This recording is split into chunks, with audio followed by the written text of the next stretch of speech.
Tondo! Totoo yan. Simula nang makilala kita, nagbago ang buhay ko. Kung dati tong magulo, ngayon, mas magulo.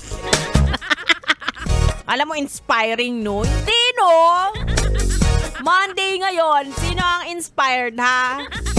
Sino ang may gustong pumasok? Charot. Mga yes, friend, it's me. It's a girl, DJ Ganda Wanda. Kasama niyo na. Dito sa 101.1 AS FM. Talaga namang nag-e-enjoy din sa ating tugtugan dahil yung mga ganyang klase ng tugtog, parang ang sarap pakinggan kapag pumapatak ang ulan. Diba? Till I met you. Kahit wala kang jowa, parang kikiligin ka eh, no? Wala lang, nag-i-imagine lang. Marami pa naman akong kilala ng mga yes friend natin na walang mga jowa. Pero, meron na silang playlist. Meron silang playlist na kung sakaling magkakajowa sila. Ito yung mga kanta. Mga ganon. Diba? Lalo na ngayon, no? Sa mga pauwi dyan na naiipit na naman sa traffic.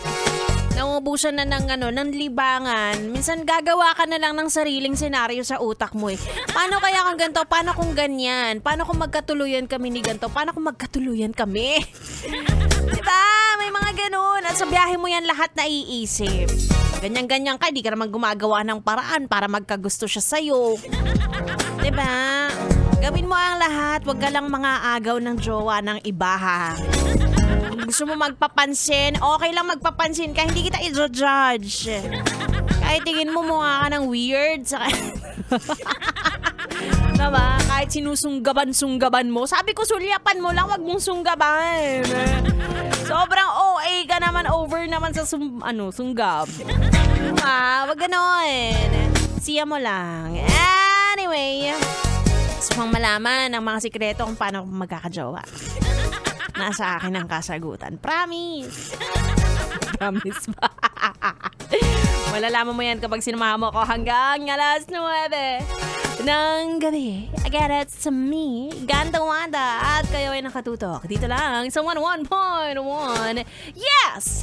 FM Solid. Oh, ito pa. Sige na, mag-relapse ka na.